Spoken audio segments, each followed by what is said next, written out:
All right, back for part 2 for this 2011 Chevy Silverado 2500 with the 6.0, the P0446. Got the new charcoal canister put in, the new evap solenoid put in. So now we're going to go ahead and lower it off the lift and do our tests. All right, so we're going to go ahead and do our checks. Start it up, purge solenoid. Gonna go to tank, increase it, make sure we're venting, go back up to this guy.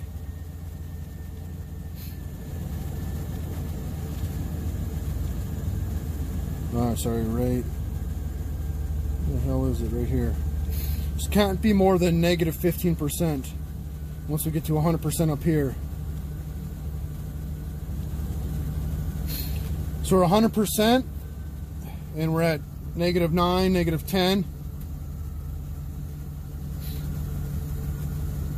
It's going to equalize here in a little bit. So we're -11. So 100%, no more than -15 millimeters of mercury. We're -11.15. 0.19, it's kind of stabilizing there. Just to make sure that we're still venting. We're still venting. So in other words, it's working as advertised now because we're at 100% purge, vents open in the back, and it's stabilized at -11.24. Before we had -24 millimeters of mercury. Yeah, we had -24 millimeters of mercury before in part 1 of this video. So we are way good now with the evap vent solenoid and all that. Or evap vent solenoid in the actual charcoal canister. So what we're going to do now is we got to let our engine coolant cool back off, because what we want to do to make sure this P0446 don't come back up is to go to special function and we're going to do a service bay test. The reason is because when you fix this, it may take a few days or a week for the code to come back up. If it's not fixed, it's called non-continuous monitors, meaning it only does tests to test the system at certain times. For example, fuel level has to be between 15 and 85%, certain temperature outside, certain coolant temp, which we're above. But anyways, you would go through the service bay test, which we'll do here shortly, but it's too warm right now. But what I want to look for is the trouble codes. Obviously, we're not going to have any codes in here right now.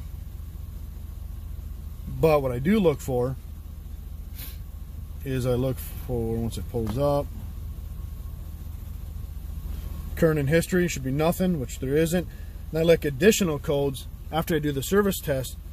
This 446, it hasn't ran yet. We're going to force this to run. Once this code is out of this menu, then we know it passed, and that's a good fix for this vehicle. Just another way to prove it. We already proved it with the scan tool data, but I want to make sure it passes its IM, which is inspection and maintenance data. We're going to go ahead and let this cool off, and then we'll go from there. Alrighty, so we got everything fixed with the evap system, which was this 446 code from before. We showed that in the video. Our vacuum's good and all that. Now the P219 Alpha, I think that's in regards to the evap system issue for the fuel trim cylinder balance. But if you go back and we go to the diagnostics, I'll show you here what I'm looking at. Diagnosis, engine module, trouble codes. We'll read regular codes. So the engine's running, key on engine running. Pull this up. Current and history, there should be no codes. There's nothing. These additional codes are tests that it always does. Like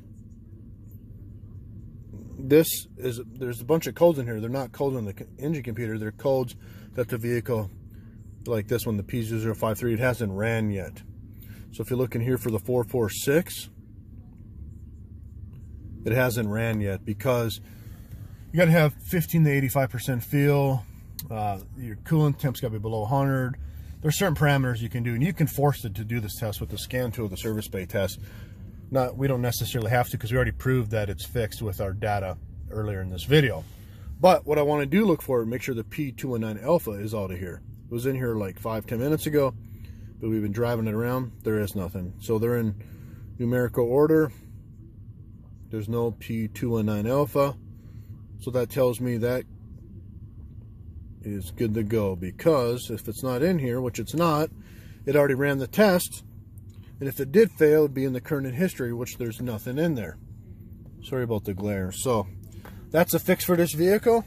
There's nothing wrong with it, but just for future reference, if you ever wanted to do the service bay test, you go to special function, service bay test. It tells you use this procedure to run the onboard catalyst diagnostic, which includes evap and all these tests, because they're non-continuous monitors, meaning that it only does self-checks at certain times. So there's continuous and non-continuous monitors. Continuous is like misfire data when you unplug a sensor, you know, shorts like that, shorts the ground, short the voltages. But non-continuous is like evap system, catalyst system. So we can continue, but well, actually I was going to show you something in here. There's no point, because we have to have, it says important, refer to relevant service documents for more information. Inaccurate test results may occur if set instructions are not followed. I know on the Chevys you have to be below, like, it's 100, 160 degrees. For the coolant temp's got to be within a few degrees of the intake air temperature. Temps, you got to have it basically sit overnight. Your fuel level's got to be between 15 and 85%. Which we're finally in that parameter, but we're hot here, but or the coolant temp's warm, but we know it's good because of our data we showed earlier in this video. So that is it for this 2011 Chevy Silverado with the 6.0, and it had a P0446, basically a plugged vent solenoid and a plugged charcoal canister. So it's all good to go now.